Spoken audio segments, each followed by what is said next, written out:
आगे का एजेंडा देख रहे हैं आप। खबर बिहार से है, जहां बंगले पर सियासी बवाल शुरू हो गया है। बिहार में नीतीश कुमार के नेतृत्व में फिर से बनी है एनडीए सरकार। इस नई एनडीए सरकार ने कामकाज संभालते ही तेजी से प्रशासनिक फैसले लेने शुरू किए और इस कड़ी में पूर्व मुख्यमंत्री राबड़ी देवी को जो सरकारी आवास अब तक आवंटित था वो खाली करने का नोटिस जारी किया गया है। यानी कागज पर राबड़ी देवी का पता अब बदल गया है और उसके साथ ही तेज प्रताप यादव से उनका बंगला खाली करने को कहा गया है। तो एक और 20 साल बाद लालू परिवार को 10 सर्कुलर रोड स्थित सरकारी आवास, जिसे राबड़ी आवास कहा जाता रहा, उसे खाली करने का नोटिस मिल गया है। और दूसरी ओर तेज प्रताप जिस बंगले में रह रहे हैं उसे नीतीश सरकार में मंत्री लखेंद्र कुमार रोशन को आवंटित किया गया है। भवन निर्माण विभाग ने इस संबंध में औपचारिक आदेश जारी कर दिया है। इस कार्रवाई को लालू परिवार पर बड़ी गाज गिरने के रूप में देखा जा रहा है। तो भवन निर्माण विभाग की ओर से जारी आदेश में कहा गया, राबड़ी देवी को अब 39 हार्डिंग रोड वाला आवास आवंटित किया गया है। राबड़ी देवी का बंगला बदल दिया गया है। आदेश में साफ लिखा है, नेता प्रतिपक्ष बिहार विधान परिषद के लिए पटना केंद्रीय पूल का आवास संख्या 39 हार्डिंग रोड आवंटित किया जाता है। इसका मतलब यह है लालू राबड़ी परिवार को अब 10 सर्कुलर रोड वाला अपना बंगला खाली करना होगा।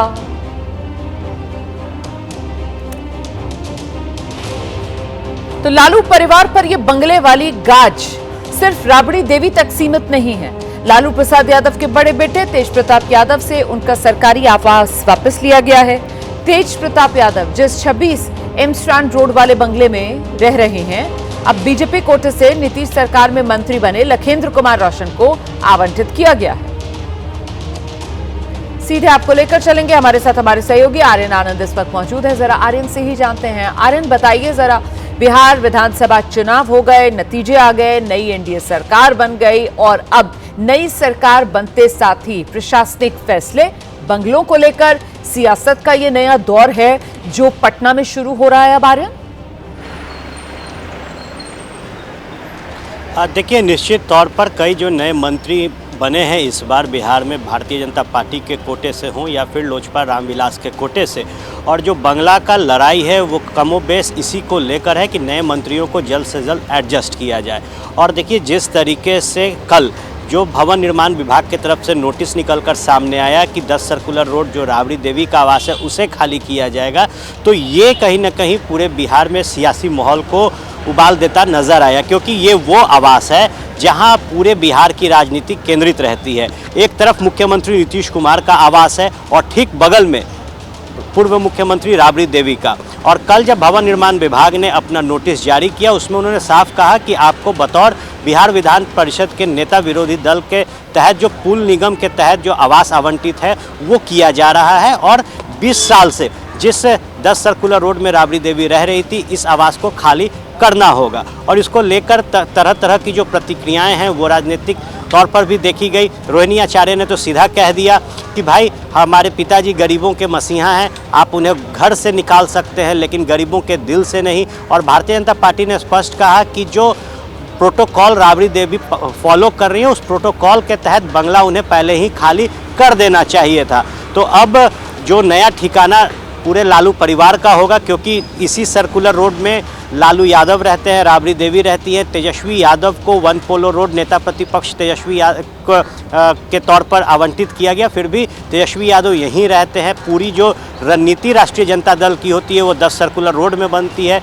लेकिन अब जो नया ठिकाना होगा वो 39 हार्डिंग रोड का होगा। और उस बंगले को लेकर जो तमाम तैयारियां हैं वो भी की जा रही है। हालांकि देखना होगा कि यहाँ से जब राबड़ी देवी निकलती हैं तो वो क्या हार्डिंग रोड जाती हैं, क्योंकि उनका एक फ्लैट भी है गोला रोड में। बताया जा रहा है कि पूरा परिवार वहीं शिफ्ट होगा, नए सरकारी बंगले को नहीं लिया जाएगा। तो निश्चित तौर पर केंद्र का इस बार जो राजनीतिक तौर पर केंद्र बिंदु बना है वो 10 सर्कुलर रोड राबड़ी आवास है। आप रहिए मेरे साथ, मैं लौटूंगी आपके पास। देखिए, राबड़ी देवी को मिले सर्कुलर रोड वाले बंगले में ही, जैसा कि अभी हमारे सहयोगी आर्यन बता रहे थे, लालू प्रसाद यादव रहते हैं। पूरा लालू परिवार आप एक तरीके से कह सकते हैं वो यही रहता है।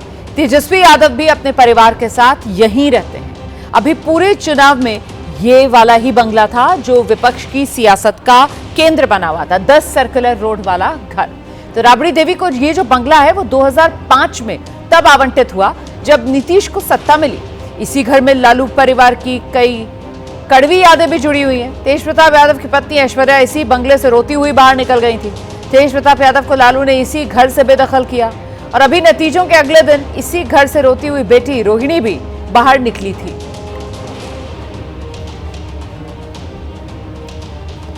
तो भले ही परिवार में अनबन हो लालू के, लेकिन जब बात लालू और राबड़ी के आवास वापस लेने की सामने आई तो घर छोड़कर गई नाराज बेटी रोहिणी वो भी परिवार के साथ खड़ी हो गई।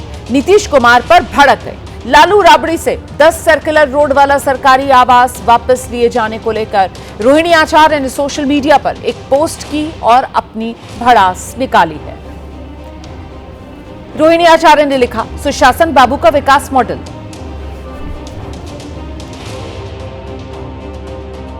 कि मसीहा लालू प्रसाद यादव का अपमान करना इनकी पहली प्राथमिकता है सुशासन मॉडल की।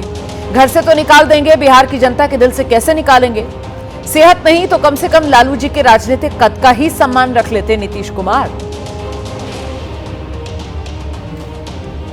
सीधे आपको लेकर चलेंगे, हमारे साथ हमारे सहयोगी आर्यन आनंद इस वक्त मौजूद हैं। आर्यन से जरा जानते हैं, आर्यन ये जो तब्दीली की गई है 2005 से यहाँ पर राबड़ी देवी रह रही थी, उनको ये सरकारी आवास आवंटित था और अब अचानक से 10 सर्कुलर रोड से पता उनका बदलकर 39 हार्डिंग रोड जो सरकारी दस्तावेजों में किया जा रहा है, क्यों? इसके पीछे सरकार की तरफ से क्या दलील दी गई है? देखिए, निश्चित तौर पर हम थोड़ा पीछे चलते हैं तो 2015 में जब मुख्यमंत्री नीतीश कुमार आरजेडी के साथ गठबंधन करके महागठबंधन बनाते हैं तो तेजस्वी यादव बिहार के उप मुख्यमंत्री बनते हैं और इस लिहाज तेजस्वी यादव को ठीक 10 नंबर जो ये आवास है इसके बगल में 5 देश रत्न मार्ग का जो आवास है वो आवंटित किया जाता है। उस दौरान तेजस्वी यादव के पास भवन निर्माण विभाग होता है और तेजस्वी यादव अपनी कलम से इस बात को विभाग में सुनिश्चित कराते हैं कि अब जो 5 देश रत्न मार्ग का आवास होगा ये बिहार के उप मुख्यमंत्रियों को अलॉट किया जाएगा। लेकिन नीतीश कुमार के बदलते सियासी रणनीति के साथ जब 2017 में नीतीश कुमार ने वापसी की एनडीए के साथ तो तेजस्वी यादव को वो बंगला खाली करना पड़ा। लेकिन उस समय जब उप मुख्यमंत्री बने सुशील कुमार मोदी और जब ये बंगला खाली करने के लिए भवन निर्माण विभाग ने नोटिस जारी किया तो तेजस्वी यादव ने कोर्ट का दरवाज़ा खटखटाया और कहा कि इस आवास में मुझे नेता विरोधी दल के नाते रहने दिया जाए। लेकिन पहली बेंच जो सिंगल बेंच थी उसने अपने सुनवाई में तेजस्वी यादव को झटका दे दिया, ये कहकर कि आपके ही कलम से ये जो बंगला है वो उप मुख्यमंत्री के नाम से अलॉट किया गया है। तेजस्वी यादव ने डबल बेंच की सुनवाई के लिए फिर अपील की और 2019 में उन्हें फिर झटका लगा। उस दौरान एक बात और निकल कर सामने आई कि जो सुविधा नीतीश सरकार मुख्यमंत्रियों को पूर्व मुख्यमंत्रियों को दे रही है, जो सुरक्षा पूर्व मुख्यमंत्रियों को मिल रहा है, उसे भी खत्म किया जाए। और इस लिहाज अब जो बंगला पूर्व मुख्यमंत्री राबड़ी देवी के नाम से अलॉट था उसे बहुत शुक्रिया आपका आर्यन इस तमाम जानकारी के लिए।